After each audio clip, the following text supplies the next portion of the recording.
बिस्मिल्लाहिर्रहमानिर्रहीम। क़ाला रब्बि इश्रह ली सदरी व यस्सिर ली अमरी वहलुल उक़दतम मिन लिसानी यफ़क़हू क़ौली। Rabbi ज़िदनी इल्मा rabbi ज़िदनी इल्मा rabbi ज़िदनी इल्मा। अस्सलामु अलैकुम व रहमतुल्लाहि व बरकातुहू। Lecture number 10 for class 6, 2nd May, Saturday. Today topic is kinds of proportion, direct and inverse.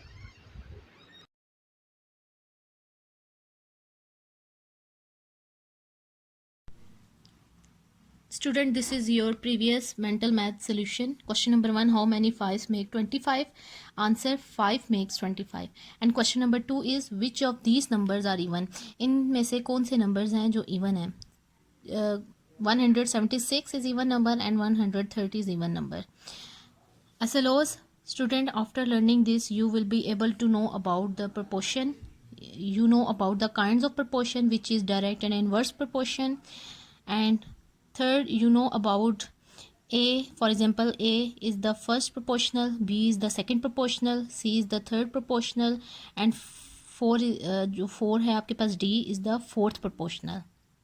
ठीक है, and all these are called proportion, where A and D जो आपके पास फर्स्ट प्रोपोर्शनल और जो फोर्थ प्रोपोर्शनल है, they are known as extremes, and second proportional and third proportional B and C are called the means.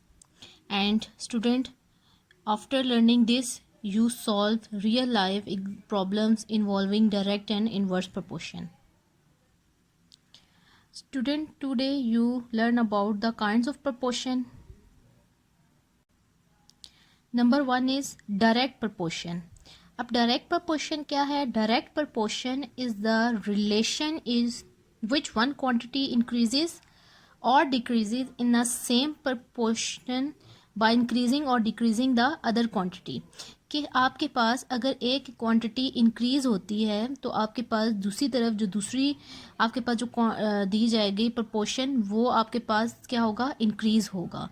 और अगर आपके पास एक quantity decrease होती है तो सिमिलरली आपके पास जो दूसरा प्रपोर्शन दिया जाएगा वो भी आपके पास क्या होगा? डिक्रीज़ होगा. उसकी क्वांटिटी भी क्या हो जाएगी? डिक्रीज़ हो जाएगी. इट्स मीन अगर एक क्वांटिटी के इंक्रीज़ होने से दूसरी क्वांटिटी भी इंक्रीज़ हो जाए या एक के डिक्रीज़ होने से दूसरी क्वांटिटी भी डिक्रीज़ हो जाए तो हम कहते हैं दिस इज़ डायरेक्ट प्रपोर्शन, कि एक के इंक्रीज़ होने से दूसरा भी इंक्रीज़ हो गया या एक के डिक्रीज़ होने से दूसरा भी क्या हो गया?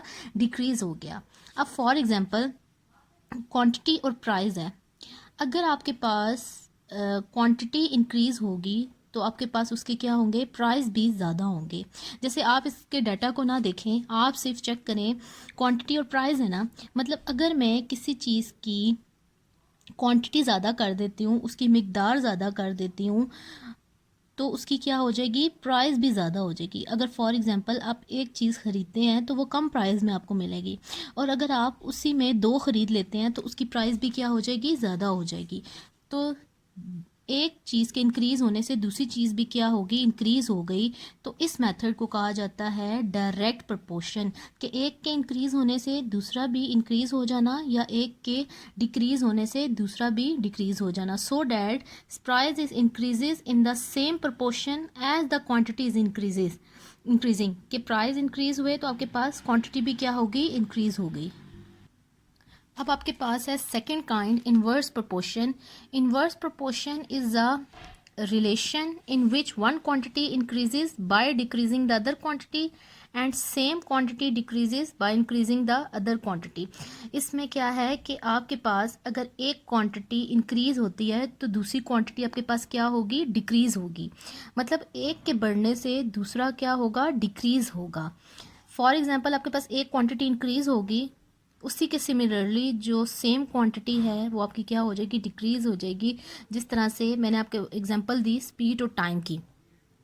अब देखें, जैसे मैं आपने डाटा नहीं देखना, अगर आप कार ड्राइव कर रहे हैं आपने जाना है यहाँ से इस्लामाबाद से आप लाहौर जा रहे हैं और आपने ड्राइव कर रहे हैं आप, तो अगर आप कार की स्पीड को हाई करेंगे तो आप कम टाइम में पहुँच जाएंगे, और अगर आप स्पीड स्लो रखेंगे तो आपको क्या होगा, टाइम भी ज़्यादा चाहिए होगा पहुँचने के लिए। तो क्या हो गया कि एक चीज़ के इंक्रीज़ होने से दूसरी क्या होगी, डिक्रीज़ हो गई। तो हम इसे कहते हैं इन्वर्स प्रोपोर्शन। हमने ऑब्ज़र्व कर लिया कि increasing the speed of car, जब हमने कार की स्पीड को इंक्रीज़ किया, so that the travelling time is decrease. Travelling time क्या हो गया, डिक्रीज़ हो गया, मतलब हम कम वक्त में पहुंच गए। Student C exercise number 6.2 page number 71. This exercise is about the proportions by kinds of proportion, direct and inverse proportion. Exercise number 6.2 page number 71. Question number 1, find the value of p in each of the following. आपने इसमें से p की value को find करना है। अब ये आपको प्रोपोर्शन की फॉर्म में दिया गया था, आपने इसको फ्रैक्शन की फॉर्म में कन्वर्ट किया। किस तरह से, कि जैसे कि आपके पास 2:5 प्रोपोर्शन p:20।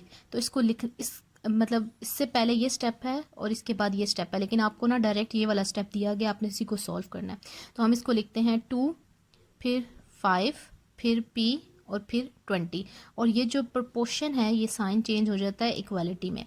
अब देखें इसको सॉल्व करने का क्या मेथड है, कि इसको हम सॉल्व करेंगे क्रॉस मल्टीप्लिकेशन से।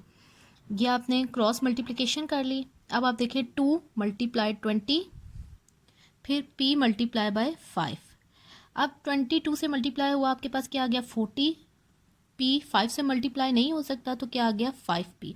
अब देखें यहाँ पे जो है ना, p इज़ अ वेरिएबल, और वेरिएबल के साथ जो भी आपके पास कोफिशिएंट होता है वो बोथ साइड्स पे क्या हो जाता है, डिवाइड हो जाता है। तो आपके पास 5 जो हो गया बोथ साइड्स पे डिवाइड हो गया। अब मैंने क्या कर ली, कटिंग कर ली। 5 1 ज़ा 5, 5 1 ज़ा 5, 5 1 ज़ा 5, 5 8 ज़ा 40। तो आपके पास p की वैल्यू क्या आ गई, 8।